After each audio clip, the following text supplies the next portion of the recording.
안녕하세요. 무엇이든 물어보약 이지양 약사입니다. 오늘의 주제는 바로 간입니다. 자, 간은 침묵하고 있다고 많이 알고 계시지만 사실 간은요, 우리 몸에서 아주 많은 일을 하면서 우리에게 많은 신호를 보내고 있거든요. 자, 우리가 그 신호를 못 알아차려서 나중에 큰 질병으로 가기 전에 미리미리 알면 참 좋을 것 같아요. 그래서요, 오늘은 단톡방에서 받은 여러분의 질문들에 대해서 같이 고민하는 약사 톡톡 시간입니다. 처음부터 끝까지 같이 함께 해주시면 좋겠습니다. 자, 첫 번째 질문입니다. 저희 남편은요, 술도 안 마시고요, 말랐어요. 그런데 지방간이 생겼어요. 왜 그런가요? 이런 질문이 들어왔어요. 자, 지방간이라는 게 간에 지방이 필요 이상으로 많이 꼈다는 거잖아요. 원래 간에도 약간의 지방 한 5% 정도는 있어야 건강해요. 근데 그 이상으로 되면은 지방간이 되는 건데요. 지방간을 일으키는 원인은 대표적인 게 술이죠. 그래서 이제 알코올성 지방간은 누구나 다 알고 있는데요. 술을 전혀 입에 대지 않는데도 지방간이 있는 사람들이 많습니다. 의외로. 자, 그런 사람들은 어떤 이유로 지방간이 올랐을까요? 이 지방간을 이해하려면 여러분들이 이제 인슐린을 이해를 해야 되는데요. 우리가 단 것을 먹게 되잖아요. 그러면 이 포도당이라고 하죠. 이 포도당을 인슐린이 나와서 근육 속으로 보내잖아요. 그래서 근육은 인슐린에 민감해야 돼요. 그래야 포도당을 쫙쫙 흡수를 해서 우리가 힘이 날 수가 있는 거죠. 그런데 필요 이상으로 포도당이 들어오면 이제 인슐린이 이 포도당을 지방세포에 지방으로 전환을 해서 저장을 하는 거죠. 근데 만약에 인슐린 저항성이 있는 사람들은 이 근육은 인슐린에 민감해지는 게 아니라 오히려 저항성이 생기고 지방이 오히려 이 인슐린에 민감해져 가지고 포도당이 들어오는 족족 근육으로 가지 않고 지방으로 가게 되는 거죠. 이런 인슐린 저항성이 있는 사람들의 특징은 스트레스가 많다는 거예요. 스트레스가 많으면 코티솔이 나오고 코티솔이 나오면 인슐린 저항성이 오기 마련이거든요. 그래서 이런 사람들은 근육은 빠지고 근육은 당이 안 가니까 에너지가 안 만들어지니까 근육은 점점 없어지고 배만 이제 볼록 나오는 거죠. 이런 인슐린 저항성으로 인해서 이 지방간이 생기는 사람들이 상당히 많습니다. 물론 지방세포에 지방이 저장되는 것은 건강한 건데요. 간은 지방세포가 아니죠. 그래서 이렇게 지방이 있어야 할 곳에 있지 않은 지방을 이소성 지방이라고 해요. 이 뱃속에 내장에 있는 지방을 내장지방, 근육의 그 피부 밑에 있는 지방을 피하지방, 간이나 췌장이나 이렇게 있으면 안 되는 곳에 가서 생기는 지방을 이소성 지방이라고 하는데 지방간은 이소성 지방 중에 하나인 거죠. 그래서 이제 이분이 술을 안 마시더라도 이렇게 인슐린 저항성이 있으면 지방간이 생길 수가 있고요. 그리고 또 하나 만성 염증이 있을 때도 지방간이 많이 생깁니다. 이 염증이라는 거에 대비하기 위해서 우리 몸이 지방을 스스로 쌓는 거죠. 예를 들어서 요즘 아이들이 더 비만하잖아요. 소화비만이 많잖아요. 그게 바로 환경 호르몬, 이 염증 물질이 우리 몸에 많이 들어오고 그 염증 물질에 대비하기 위해서 지방이 점점 더 이렇게 쌓여지는 거죠. 왜냐하면 그 지방이 어떤 노폐물을 이렇게 숨기는 기능이 있기 때문이에요. 그래서 여러분들 그 얘기 들어보셨어요? 비만했던 사람이 갑자기 살을 뺨으로써 몸에 질병이 많아졌다. 그러니까 지방 속에 숨어있던 나쁜 물질들이 몸 밖으로 막 튀어나오면서 염증이 가속화되는 거죠. 그래서 살을 갑자기 빼면 안 되고 지방 속에 숨어있던 나쁜 물질을 해독할 수 있는 수준으로 근육도 만들고 지방도 녹이고 노폐물도 해독하면서 건강하게 체중 감량을 해야지 이 지방을 없애기 위해서 너무 단기간에 살을 빼버리면 이렇게 지방 속에 숨어있던 물질이 막 나오게 되거든요. 그래서 몸속에 나쁜 물질이 많고 뭐 스트레스가 많고 이래도 지방간이 생길 수가 있는 거예요. 그리고 특히나 우리 현대인들이 많이 먹고 있는 당분들 있잖아요. 그중에 과당이 지방간의 주범입니다. 이 포도당은 글리코겐이라는 저장 형태로 근육 속에 쌓이는데 과당은 이 글리코겐으로 저장될 수가 없고 바로 다 지방세포나 간으로 가기 때문에 액상 과당을 많이 먹는 사람들도 지방간에 많이 노출될 수가 있어요. 그러니까 만성 염증이 있어도 인슐린 저항성이 있어도 액상 당분을 너무 많이 먹어도 술을 많이 먹어도 스트레스를 받아도 여러 가지 이유로 지방간이 생길 수가 있는 거죠. 자, 또 이런 질문이 들어와 있네요. 지방간이 있다고 했는데 간 수치는 정상이래요. 근데 간 수치가 뭔가요? 네, 그 건강검진해서 보면은 뭐 GOT, GPT, 감마 GTP 뭐 이런 수치 나오잖아요. 그게 이제 오르시는 분들이 가끔 이제 저에게 오셔가지고 상담을 하시거든요. 이 간 수치는 저는 이제 쉽게 표현하기 위해서 이렇게 말씀을 드려요. 있어야 할 곳에 있지 않았다는 뜻이다. 뭐가? 효소가. 이 간에서 일을 해야 될 효소. 효소는 제가 노동자라는 말씀 많이 드리잖아요. 우리 몸이 이렇게 대사활동을 할 수 있는 이유는 우리 몸속에 효소가 노동자가 일들을 다 하기 때문이죠. 뭘 없애는 것도 효소가 하고 만드는 것도 효소가 하고 모든 걸 다 효소가 하는데 특히 간에 많죠, 효소가. 왜냐하면 간이 아주 커다란 공장이라고 표현을 하잖아요. 그런데 이 효소들이 간에 있지 못하고 간 밖으로 튀어나온 거예요. 간 수치를 뭘로 재요? 혈액 속에서 재잖아요. 이 혈액 속에 피 검사를 했더니 GOT, GPT, 감마 GTP가 높은 거예요. 그러면 간에 있어야 될 효소들이 간 밖으로 튀어나왔다. 왜? 간의 세포막이 깨져서죠. 간 세포 안에 있어야 될 효소들이 간 밖으로 나왔는데 간 세포막이 깨진 거예요. 왜 깨졌을까요? 아까 말씀드린 지방간이 있어도 이 세포막이 깨질 수 있는데 어떤 사람은 간 수치가 높고 어떤 사람은 간 수치가 정상이에요. 왜 그러냐면 이 지방이 지나치게 많이 쌓이면 우리의 면역세포들이 이걸 이물질로 인식을 해가지고 없애려고 염증 반응을 일으킨단 말이에요. 염증이 뭐예요? 우리를 보호하려고 나의 면역세포들이 하는 전쟁과도 같은 건데 여하튼 전쟁은 시끄러운 거잖아요. 전쟁을 하면 폭탄도 떨어지고 불도 나고 막 그런 것처럼 이 세포막이 우리의 면역세포가 지방을 없애기 위해서 염증 반응을 일으키니까 세포막이 파괴되면서 간에 있던 효소들이 나가는 거예요. 그러나 사람에 따라서 이 염증 반응이 빨리 일어나는 사람도 있고 늦게 일어나는 사람도 있잖아요. 면역세포가 튼튼하면 조그만한 이물질도 소리 소문 없이 싹 없앨 수 있지만 이 면역세포가 너무 약하면은 염증을 질질질질 오래 끌거든요. 또 면역세포가 너무 힘이 없으면 아예 염증 반응 자체를 못 일으킬 수도 있고요. 이렇게 사람마다 다 달라요. 그래서 혈액 검사했을 때 간 수치가 정상이라고 해서 다 건강한 건 아니에요. 예를 들어 여러분들 이런 얘기도 많이 들어보셨죠. 그 사람 작년까지도 건강검진 했을 때 멀쩡했었는데 올해 간암 말기래 뭐 이런 얘기 들어보셨잖아요. 그 이유가 다 이런 내 몸의 면역세포의 수준에 따라서 염증 반응이 일어나기 때문입니다. 간 수치가 또 오르는 경우가 언제가 있냐면 이런 지방간일 때도 있지만 바이러스의 공격을 받아서도 간 수치가 많이 일어나죠. 그렇더라면 이 바이러스는 왜 간을 이렇게 좋아할까요? 이 바이러스성 간염 이 소리 많이 들어보셨죠? B형 간염 뭐 이런 얘기 많이 들어보셨잖아요. 그러니까 바이러스가 간에 산다는 소리인데 이 바이러스도 생명체잖아요.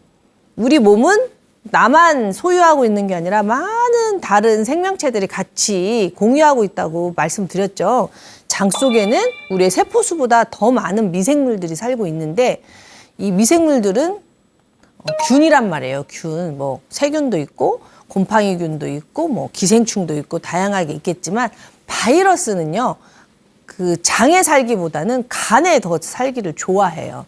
왜? 먹을 것이 많기 때문이죠. 모든 생명체들은 먹을 것이 있는 곳을 찾아다니잖아요. 쓰레기통에는 항상 날파리가 살잖아요. 왜? 쓰레기통에 먹을 것이 많으니까. 또 우리 인간들도 서울에 많이 살잖아요. 왜? 서울에 먹을 것이 많잖아요. 일자리가 많으니까. 그런 것처럼 바이러스도 먹을 곳이 많은 곳을 찾아가는 거예요. 그게 어디냐? 바로 간이죠. 왜? 우리가 먹은 음식 있죠. 우리가 먹은 음식을 영양소를 싹 분해해가지고 혈액을 만들어서 간으로 싹 옮기잖아요. 그 간에 얼마나 많은 그 혈액이 있고 또 뭐 찌꺼기도 있고. 왜? 간이 해독하는 기관이니까. 그래서 바이러스 입장에서 보면은 간이 서울이에요. 서울. 먹을 게 아주 많은 곳. 그래서 이제 바이러스가 간을 찾아서 들어가는 거고요.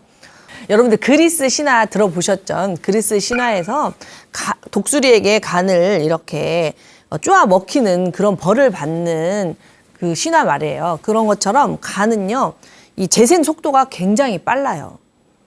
무슨 말이냐? 세포 분열이 빠르기 때문에 바이러스 입장에서 보면은 너무나 좋은 거죠. 이 간에 딱 달라붙어서 간이 세포 분열을 할 때 그 간세포의 DNA를 속여가지고 자기의 DNA를 얹어서 확 복제를 할 수 있기 때문에 이 바이러스는 먹을 것도 많고 세포 분열도 빠른 간이 너무나 살기 좋은 곳이라 간은 항상 바이러스하고 이렇게 전쟁을 하고 있다고 상상을 하시면 돼요. 그런데 바이러스가 잠복하고 있다가 간을 파괴하면서 막 이렇게 분열이 될 때 간세포막이 파괴되면서 간 수치가 오르는 거죠. 그뿐만이 아니라 우리가 몸에 맞지 않는 독한 약물을 먹었을 때도 간이 파괴되면서 세포막이 터지면서 간 수치가 오르겠죠. 그러니까 간 수치가 올랐다는 것은 간에 세포가 무리가 가서 간 세포막이 손상되고 간에 있어야 할 것이 흘러나왔다, 이렇게 생각을 하시면 됩니다. 또 이런 질문이 들어왔어요. 약사님, 너무 피곤해요. 간장약을 먹으면 될까요? 그런데 간이 안 좋으면 왜 피곤한가요? 이렇게. 맞아요. 약국에 오셔서 피곤하다고 피로회복제나 영양제 찾으시는 분들이 있는데 그분들이 이미 다 저 뭐 주세요. 근데 대부분이 간장약을 얘기를 해요. 그래서 많은 사람들이 간이 안 좋아지면 피곤하다, 이걸 공식처럼 알고 있더라고요. 근데 왜 간이 안 좋으면 피곤한지는 잘 모르시는데요.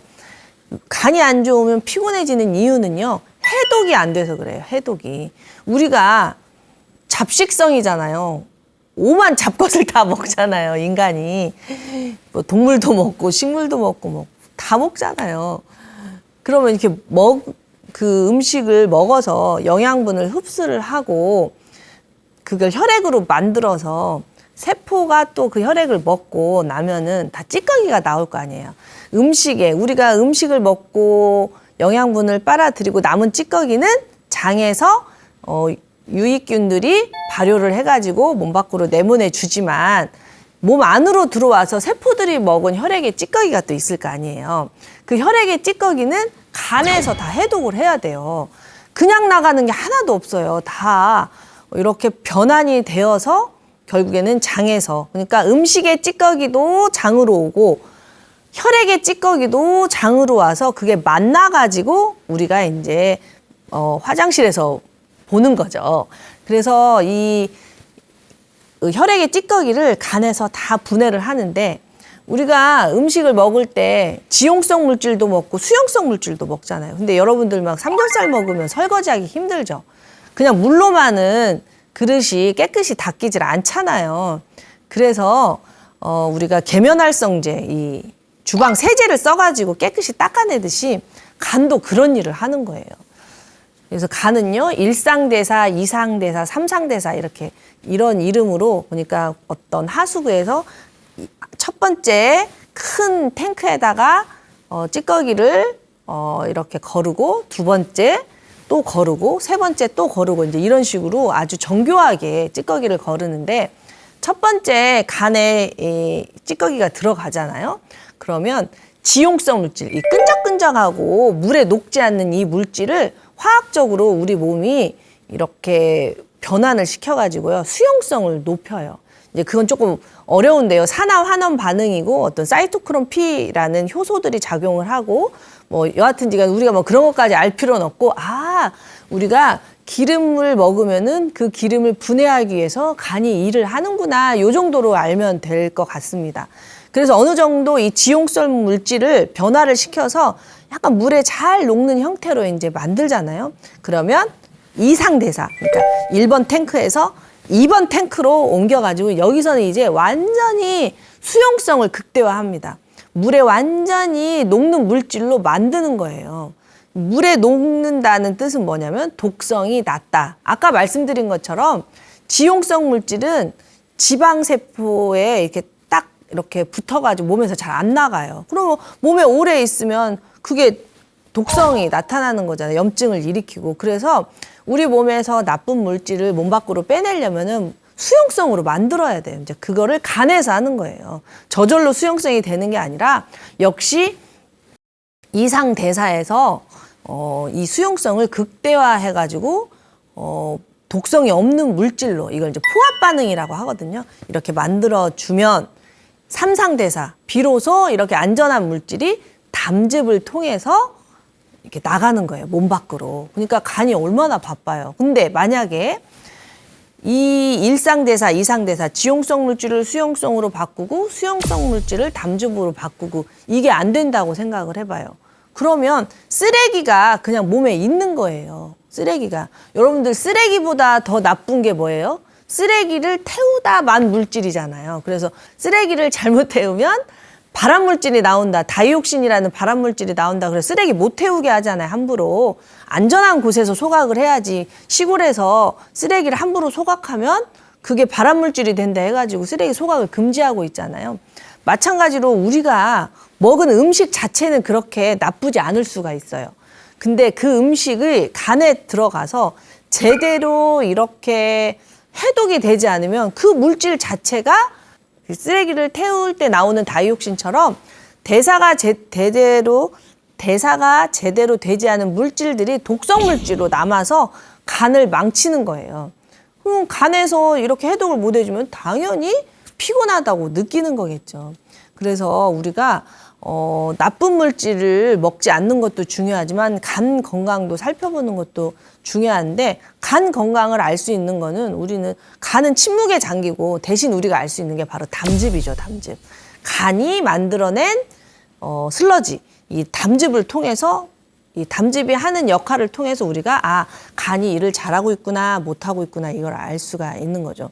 이게 굉장히 중요한데요. 이게 지용성 물질 중에 대표적인 게 바로 호르몬이 있죠. 호르몬.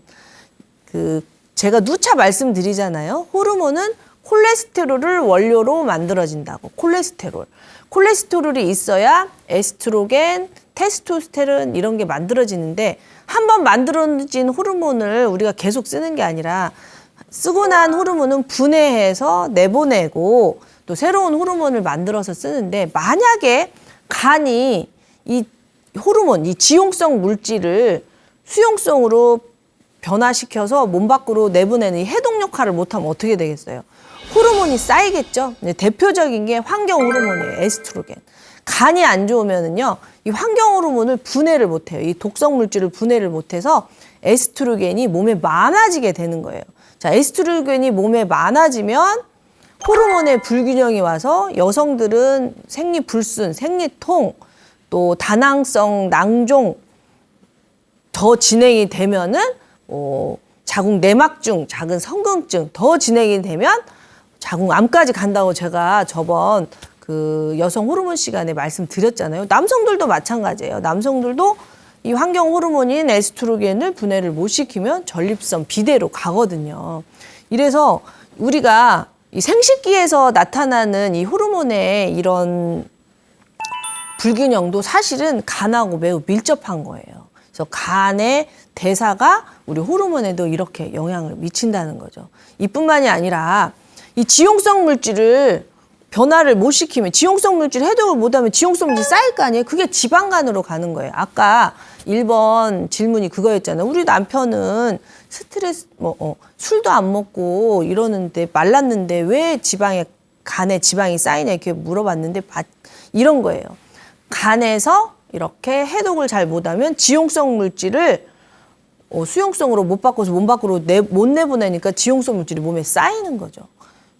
이런 식으로 간이 우리 몸에 굉장히 중요한 역할을 합니다. 그뿐만이 아니라 그 갑상선 시간이나 고지혈증 시간에 제가 너무나 아주 강조를 했는데 이 콜레스테롤이 담즙의 원료다. 그래서 이 콜레스테롤이 담즙으로 나가지 않으면 담즙은 줄어들고 콜레스테롤은 재고로 쌓인다. 이런 표현도 했었고 이 갑상선이라는 게 우리 몸의 대사를 높였다가 줄였다가 하는 거잖아요. 갑상선이 근데 뭐 혼자 알아서 갑상선이 올렸다 내렸다 하는 게 아니라 어떤 신호를 받아야 될 거 아니에요. 신호를. 근데 갑상선은 담즙의 신호를 많이 받아요.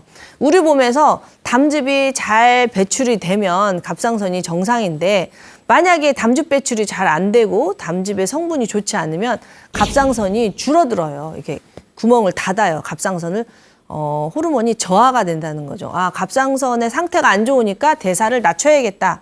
이런 식으로 하기도 하니까 이 간에서 잘 해독을 시켜줘야 담즙이 잘 만들어지고 담즙이 잘 만들어져야 갑상선 대사뿐만 아니라 이 생식 호르몬, 남성 호르몬, 여성 호르몬 대사가 다 원활하게 되는 거죠. 그러니까 간 건강이 굉장히 중요합니다. 어떤 다른 질병들을 다스리려면 간부터 정상화 시켜야 된다는 게 맞는 말인 거죠.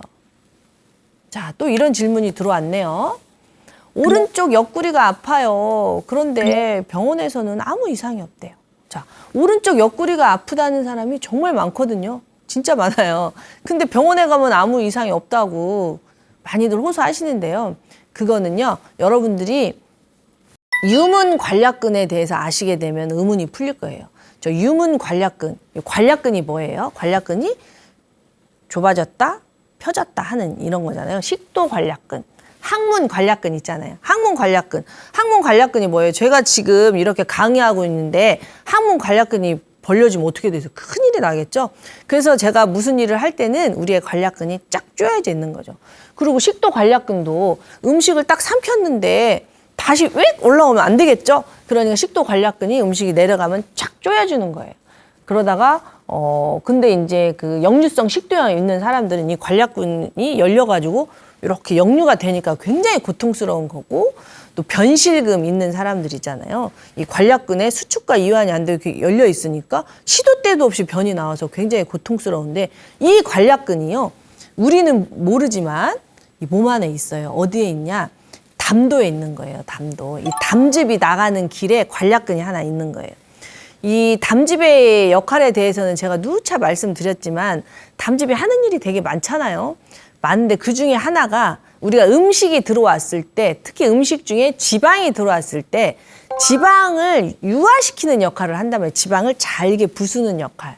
근데 만약에 이 관략근이 시도 때도 이 유문 관략근이라고 해요. 이 담도에 있는 관략근을, 이 담도에 있는 관략근이 음식이 들어오지 않았는데도 계속 담즙이 나간다고 생각을 해봐요. 그럼 안 되겠잖아요. 왜냐하면은 담즙도 너무 지나치게 많이 나오면 위 점막, 대장 점막을 손상시키거든요. 그래서 고기 많이 드시는 분들이 대장암에 걸린다, 이런 이유가 바로 고기를 많이 먹으니까 담즙이 고기를 소화시키기 위해서 많이 나와요. 그럼 담즙이 지나치게 많이 나오게 되면 점막을 손상시켜서 이제 점막에 염증이 생기고, 그 염증이 지속화되면 이제 암으로 갈 수가 있는 거죠. 그 전에 이제 종양이 되고, 그래서 대장 내시경 하면서 이 종양을 떼내는 거죠. 그래서 대장에 종양이 있고 이런 분들에게는 이제 그런 얘기를 하죠. 지나친 육식을 삼가하라고. 왜? 지나치게 담즙이 많이 나오면 안 되니까. 담즙이 너무 안 나와도 안 되지만 너무 많이 나와도 안 돼요. 우리 몸은 항상 균형이에요. 근데 이 유문 관략근이 또 지나치게 수축되어 있어도 안 되는 거예요. 근데 언제 수축이 되냐? 바로 우리가 스트레스 받을 때죠. 스트레스가 뭐예요? 누차 말하지만 스트레스는 사느냐 죽느냐의 문제인 거예요. 스트레스를 받는다. 그게 어떤 스트레스든, 추워서 스트레스를 받든지, 뭐 주식이 꽝 떨어져서 스트레스를 받든지, 뭐 이혼을 해서 스트레스를 받든지, 아무튼 괴로운 상황에 있잖아요. 내가 행복하지 않잖아요. 그러면 우리 몸은 살아야 되기 때문에 모든 혈액을 뇌로 보내고 골격근으로 보내기 때문에 관략근이 꽉 조여집니다. 지금 사느냐 죽느냐 하고 있는데 음식 소화할 수 없잖아요. 그러니까 췌장 효소도 이렇게 꽉 조이고 이 담즙 나가는 이 관략근도 다 쪼이는 거죠. 이 담즙과 췌장액 이런 것들이 이제 나가는 그 관략근이에요. 이 어떻게 짤순이라고 해야 되나, 이렇게 짜지는데 고기를 다 막아버리는 거예요. 수도꼭지 막듯이. 지금 밥 먹을 때가 아니야. 스트레스를 받으면 이렇게 관략근이 탁 조여지면서, 그럼 어때요?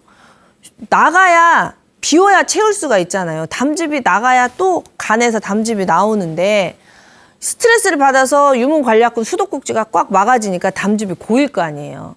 고이면 통증이 생기는 거죠. 통하지 않으면 아픈 거잖아요. 그래서 이 뭐 염증까지는 아니어도 뭐 거기가 그 조직이 막 그 손상이 오고 이러면 병원에서 이상이 있겠지만, 그건 아니고 잠시 이렇게 풍선 이렇게 부풀려 오르듯이 여기에 담즙이 정체가 되면은 아픈 거죠. 이해되시죠?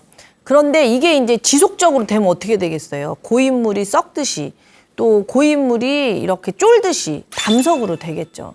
그러니까 오른쪽 옆구리가 아픈데 병원에서 아무 이상이 없다고 해도 그거는 미병 단계인 거예요. 질병은 아니고 미병, 곧 병으로 갈 단계니까 스트레스도 줄이고 간에서 담즙이 잘 생성돼서 잘 나갈 수 있도록 몸 관리를 해야 되는 거죠. 또 이런 질문이 들어왔네요. 간 수치가 높은데 영양제를 먹어도 되나요? 네. 이 간 수치가 높으신 분들은요, 뭐 영양제 하나 선택할 때도 엄청 무서워하세요. 왜냐하면 아무거나 먹었다가 간에 더 스트레스 주면 안 되잖아요. 근데 그거는 저는 이렇게 말씀드려요. 우리가 음식이라고 해도 좋은 음식이 있고 나쁜 음식이 있잖아요. 나쁜 음식이라기보다는 좀 몸에 덜 좋은 음식이라고 해야겠네요. 모든 음식은 다 소중하니까요. 근데 건강하려면 자연에서 온 음식, 예를 들어서 뭐 채소, 과일, 신선한 단백질 이런 걸 드시는 게 좋잖아요. 그리고 우리의 뇌를 좋아하는, 우리의 말초신경을 자극하는 이런 정크푸드는 좀 줄여야 되잖아요. 마찬가지로 간에 좋은 음식은 우리 몸에 좋은 음식이듯이 간에 좋은 영양제는 드셔주시는 게 좋은 거예요. 근데 간 수치를 높이는, 간에 무리를 주는 그 정크푸드 같이 독한 그 약들이 있어요. 예를 들면 뭐 진통제라든가 면역 억제제라든가 스테로이드라든가 뭐 이런 것들이 있어요. 그런 것들은 그 약 자체가 영양제는 아니잖아요. 영양제는 아니고 그 약이 우리 필요에 의해서 몸에 들어가지만 그 약을 해독하기 위해서 간이 일을 많이 해야 되니까, 간이 지금 안 좋은 상태에서 그 일을 하면은 무리가 가서 간 수치가 더 올라갈 수 있는 거죠. 그래서 이제 그런 약들을 먹으면 안 된다 그 소리가 아니라, 간부터 좋아지게 한 후에 이제 치료제를 복용을 해야 되고, 간에서 아까 말한 일상대사, 이상대사 이런 해독을 할 때 많은 영양 성분이 필요해요. 여러분들이 많이 드시고 있는 비타민 B군 있죠. 그럼 비타민 B군이 바로 일상대사, 이상대사에 아주 필요한 그 물질이거든요. 그러니까 그런 영양제는 드셔주시는 게 좋은 거죠.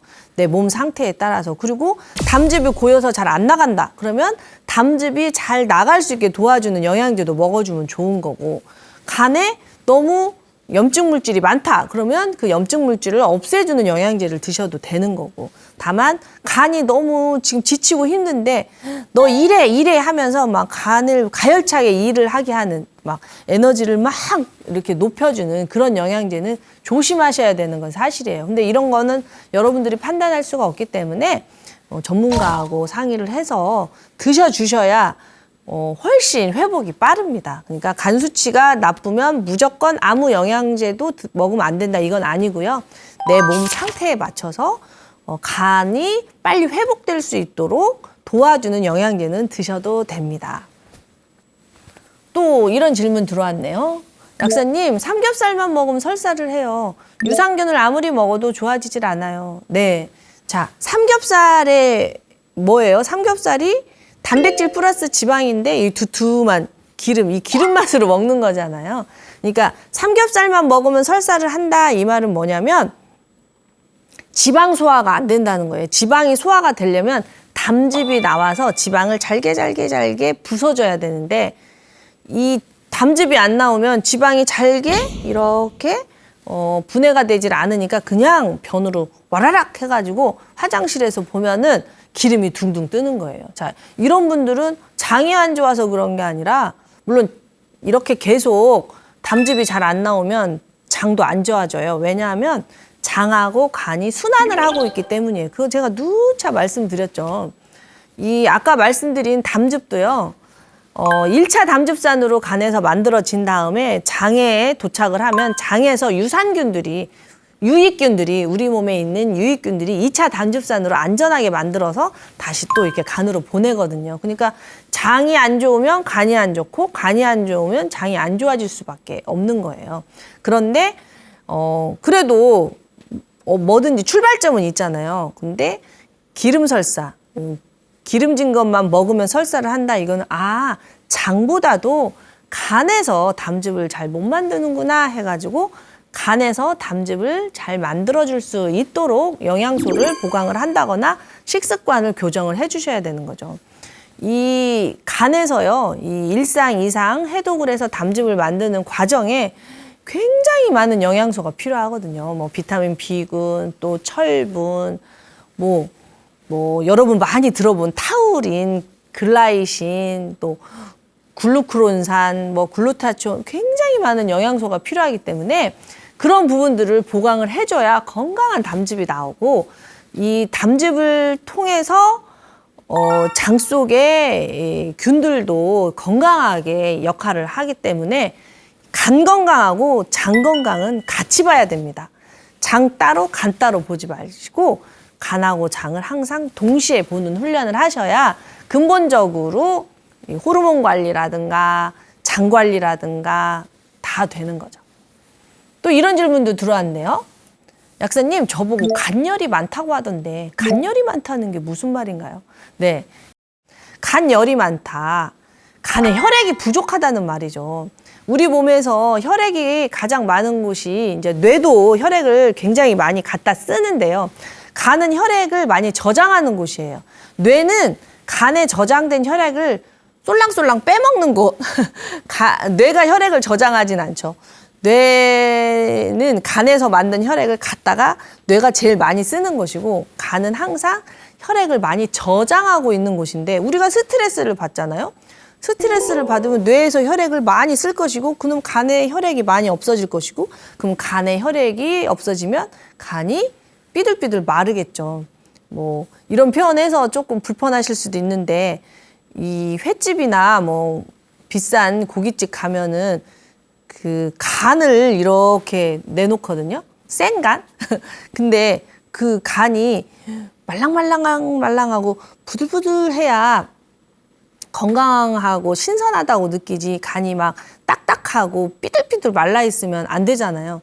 그러니까 사람의 간도 혈액이 충분해야 이 혈액이 뇌로 잘 가고 온몸에 순환을 하는데 스트레스 많이 받고 나쁜 음식 먹고 막 그러면 간이 뻣뻣하고 이렇게 딱딱해질 거란 말이에요. 그걸 또 간경화라는 표현도 하는 거죠. 그래서 간열이 많다, 간에 혈액이 부족하다. 이 말이죠. 그러니까 간에 혈액이 부족한 이유를 찾아서 내가 너무 저염식을 하고 있는가, 너무 스트레스를 많이 받는가, 너무 탈수 음식을 먹는가 이런 거를 잘 살펴봐서 균형을 찾아주셔야 되는 거죠. 간열이 많으면 우리 몸에서 혈액을 가장 많이 쓰는 곳이 뇌인데 뇌는 우리가 볼 수가 없잖아요. 뇌는 우리가 볼 수 없는데 눈은 우리가 볼 수 있잖아요. 눈도 시신경. 뇌의 일부잖아요, 눈도. 제가 눈도 뇌라고 누차 말씀드리잖아요. 그러니까 간에 열이 많으면 눈으로 혈액이 잘 안 가니까 눈에 열이 꽉 차서 눈이 건조하고 눈에 실핏줄이 터지고 그래서 눈을 보면 그 사람의 간 상태를 알 수 있다. 이게 바로 이 뜻입니다. 약사님, 아들이 고등학생인데 건강검진에서 총 빌리루빈 수치가 높게 나왔어요. 이게 무슨 말인가요? 이렇게 질문을 하셨는데요. 우리 몸은요, 아나바다, 아껴 쓰고 나눠 쓰고 바꿔 쓰고 다시 쓰고 막 이런 식으로 굉장히 재활용을 잘해요. 그래야 우리가 음식을 못 먹어도 살아남을 수 있잖아요. 그래서 우리의 몸속에 혈액 속에 이렇게 빨간색을 띠는 그 적혈구 있잖아요. 헤모글로빈. 이 적혈구가 하는 일이 산소를 우리 몸에 공급하는 일이잖아요. 이 산소를 운반하는 자동차, 이 적혈구에 수명이 있어요. 한 120일 정도 되는 거죠. 120일. 이 자동차가 수명을 다하면, 우리도 자동차가 수명을 다하면 폐차장으로 가가지고 다 이렇게 분해해가지고 쓸만한 건 다시 쓰듯이요. 우리 이 적혈구라는 자동차도요, 120일이 지나잖아요. 그러면 비장이라는 곳으로 가가지고요, 다 분해가 돼요. 그래서 이 햄이라는 적혈구에 헤모글로빈이 분해될 때 햄이라는 부분이 나오는데, 이 햄이 빌리루빈으로 변환이 되는 겁니다. 빌리루빈. 이 비장에서. 그래서 이렇게 비장에서 빌리루빈으로 다 분해를 해가지고 간으로 보내면, 이 간에서 효소들이 처리를 해가지고 담즙으로 보내고, 이 담즙이 장으로 나가는 거죠. 그래서 이 빌리루빈이 장으로 잘 나오잖아요. 이 빌리루빈이 약간 노란색을 띠기 때문에 내 뱃속에 유산균이 많으면 이 빌리루빈하고 유산균이 만나서 우리의 변 색깔을 황금색으로 만들어져요. 그러니까 근데 만약에 내 뱃속에 유산균이 별로 없어요.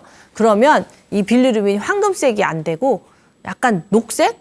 칙칙한 색으로 되는 거예요. 그래서 황금색 변을 보려면은요, 내 뱃속에 유산균도 충분해야 되고, 담즙을 통해서, 건강한 담즙을 통해서 빌리루빈이 적당히 나와줘야 되는 거예요. 그러니까 이 황금색 변을 잘 본다는 게 쉬운 일은 아니에요. 간도 건강해야 되고, 장도 건강해야 되는 거죠.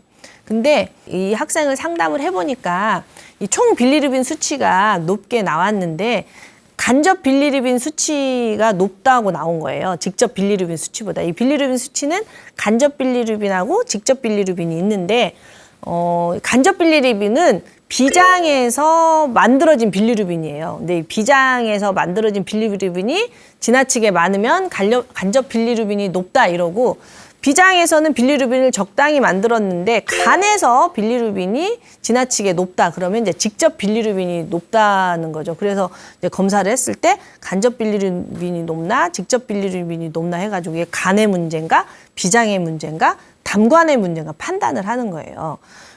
만약에 간접 빌리루빈이 높으면 비장에서 필요 이상으로 많이 적혈구를 분해하고 있구나. 이건 비장의 문제구나. 이렇게 알아보는 거죠. 근데 이 빌리루빈이요, 너무 재밌는 게 이 하는 일이 있어요. 뭐냐면 우리 몸에 활성산소가 너무 많이 나오잖아요. 그럼 이 빌리루빈 자체가 어떤 항산화제 역할을 하는 거예요. 그러니까 내 몸이 살려고 비장에서 빌리루빈을 더 많이 만드는 경우도 있는 거예요. 그러면 내 몸에 활성산소를 없애주면 비장에서 빌리루빈을 더 이상 많이 안 만들겠죠. 물론 그러지 않고요.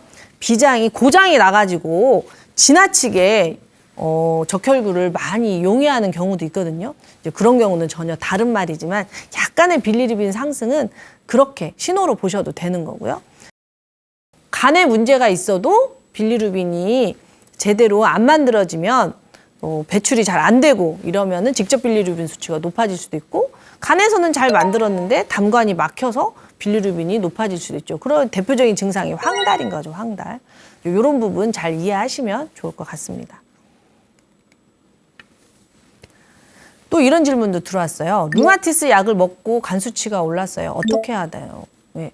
류마티스가 자가 면역 질환이라서 면역 세포의 과분열을 막기 위해서 이제 면역 억제제를 쓰는 건데, 이런 약들이 간에 무리가 갈 수가 있거든요. 그러면 얻는 게 많은가 잃는 게 많은가 저울질을 해가지고 간 수치가 높아지면은 계속 그 간세포가 파괴된다는 건데, 그렇게 되면은 간경화나 뭐 이런 걸로 갈 수가 있기 때문에 전문가하고 상의를 해가지고 약을 바꾸시던가 아니면 잠깐 멈추고 간을 먼저 좋게 한 다음에 한다든가 이런 식으로 해야지, 간 수치가 계속 올라가고 있는데 약을 드시고 있으면 안 될 것 같습니다.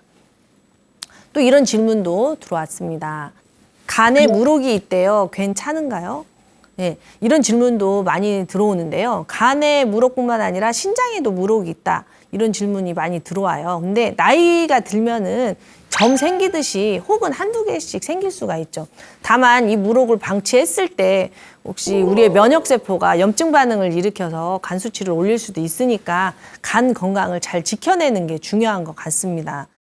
우리가 화상을 당했을 때 불을 끄기 위해서 물이 몰리면서 이렇게 물집이 잡히는 것처럼 이 물혹이라는 것도 세포들이 열을 끄기 위해서 물을 만든다는 생각이 들거든요. 그래서 간에 물혹이 있다는 것은 간에 혈액이 부족하다. 이런 신호로 알아차리시고 간 건강을 위해서 좀 더 신경을 써야 될 것 같습니다. 콜레스테롤 약을 먹고 간 수치가 올랐어요? 라는 질문도 종종 들어오거든요. 그럴 수밖에 없는 게 모든 사람들이 콜레스테롤 약을 복용을 하고 간 수치가 오른다면 안 되겠죠. 그러나 이제 콜레스테롤 약을 먹고 간 수치가 오르는 경우는 드물기 때문에 이 콜레스테롤 약을 많이 사용을 하고 있는데 어쨌든 콜레스테롤 약을 복용을 하고 간 수치가 오르시는 분들이 종종 있으니까 콜레스테롤 약을 복용을 하면서 이 주기적으로 간 수치 검사는 해주시는 게 좋을 것 같습니다. 근데 왜 간 수치가 오르냐면 이 콜레스테롤은 먹는 것보다 간에서 합성하는 게 훨씬 많기 때문에 간에서 합성하는 이 콜레스테롤의 경로를 막는 게 고지혈증 약이잖아요. 그러니까 간에 어떤 역할을 하기 때문에 간의 그 경로를 막아서 간 수치가 올라갈 수 있다는 생각이 들거든요. 그래서 이거는 추적 관찰을 해가지고 콜레스테롤 약을 복용을 하고 간 수치가 오르면 약을 줄이든지 다른 대체로 하셔야 될 것 같습니다. 입이 써요. 왜 그럴까요? 라는 질문도 들어왔어요. 입이 쓰다는 거는 간에 혈액이 부족하다는 몸이 보내는 신호예요. 혈액이 있어야 말랑말랑하고 부드럽고 그리고 대사가 잘 된다는 뜻이거든요. 뇌가 우리 몸이 혈액을 원료로 해서 일을 하기 때문에 근데 혈액이 없다. 그러면 우리 몸에서 입이 쓰다라는 신호를 보내서 알아차리게 하는 거죠. 그래서 입이 쓰다는 것은 내 몸에 혈액이 부족하구나. 내가 스트레스를 받고 있구나. 과로를 하고 있구나. 이런 식으로 잘 살펴보셔서 균형을 잡아주셔야 될 것 같습니다. 또 이런 질문도 들어왔어요. B형 간염 주사를 3번이나 접종했는데도 항체가 안 생기네요. 어떻게 관리해야 하나요? 네, B형 간염 주사를 접종을 해서 항체가 안 생기는 사람이 있어요. 모두 다 생기는 게 아니에요. 근데 왜 안 생기는지는 아직 모르겠대요. 그러니까 어떻게 관리해야 되나? 내 몸이 스스로 간을 지킬 수 있도록 면역세포를 관리를 해야겠죠. 간에는요, 나쁜 물질이 들어오면은 없애는 쿠퍼세포라는 면역세포가 상주를 하고 있거든요. 이 면역세포가 튼튼하게 내 몸을 관리할 수 있도록 건강관리를 해 주시면 간염 바이러스가 이 쿠퍼세포가 있으면 꼼짝을 못하니까 쿠퍼세포가 역할을 잘 하면은 간을 침범을 못하니까 내 몸 관리를 더 철저하게 하면 되겠죠. 너무 불안해하지 마시고요. 이렇게 간에 대해서는 질문이 정말 이 시간 이후에도 엄청나게 많이 들어오고 있을 거예요. 정말 질문이 많은데 제가 많이 들어오는 질문만 좀 정리를 해봤는데요. 간은 어떻게 관리해야 되나요? 이런 질문 정말 많이 들어오는데 사실 간이 우리 몸의 일부잖아요. 그러니까 제가 지금 계속 말씀드린 것처럼 그동안의 영상에서 말씀드린 것처럼 간 관리 꼴 몸 관리예요. 첫 번째, 제가 늘 말씀드린 제일 중요한 거 뭐죠? 체액과 혈액이 충분해야 됩니다. 간은 혈액이 충분해야 돼요. 두 번째, 스트레스 관리를 해주셔야죠. 뇌에서, 간에 아무리 혈액이 많아도 뇌에서 계속 혈액을 갖다 쓰면 간은 힘들어질 수밖에 없잖아요. 세 번째, 간이 해독을 잘 할 수 있도록, 담즙이 잘 흐를 수 있도록 좋은 음식을 먹어줘야겠죠. 이게 가장 중요하고요. 이제 나머지는 다 누차 말씀드린 대로 장 관리, 장이 튼튼해야 간이 또 튼튼해지는 거, 이런 것들이죠. 그래서 요행은 없다. 간만 좋아지게 할 수가 없다. 몸이 좋아져야 간이 같이 좋아진다. 이렇게 말씀드리고 싶습니다. 이후에도 더 많은 질문 있으실 텐데요. 또 댓글로 남겨주시면 제가 모아서 다음에 또 더 좋은 영상으로 찾아뵙겠습니다. 감사합니다.